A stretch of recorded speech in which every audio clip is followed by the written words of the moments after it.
The issue is that we, the electorate, we elect them to go to the legislature. And in the legislature, the parliament, we legislate. And what they have to do is to come off the fence and say in clear and unequivocal terms what their position is, and not come up with a policy government say, well, unfortunately we have to do this because the judges in Northern Ireland has ruled that this is unconstitutional and we don't want to drag the good name of Gibraltar in the international scene. But the debate is very polarised. There are people who would want legislation to be somewhere in the middle.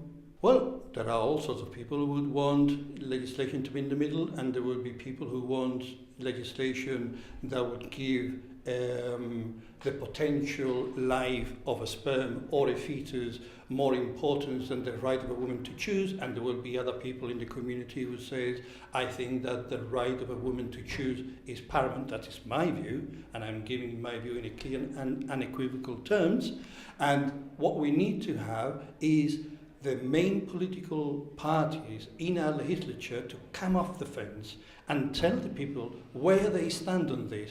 What they cannot do is fudge the issue because of the consequences and say, well, we've got to do a damage limitation exercise, we're going to fudge the issue, we're not going to say what our position is because this has a repercussion on us in terms of either staying in government or not being able to get into government because a certain sector, as you rightly say, is maybe against this. So they're putting their partisan interest before the interest of the electorate in knowing what their position in clear and unequivocal terms is. And I say that is wrong. What comes first is not the selfish partisan interest of the party, GSD Liberal on one side and the GSD on the other. What comes first when it comes to the fundamental rights and freedoms of individuals, that it should be on the basis of saying what your policy is. Mr. Netto, you say the GSD will use the draft legislation to vote against it and therefore not have to take a stance. You say fudge it.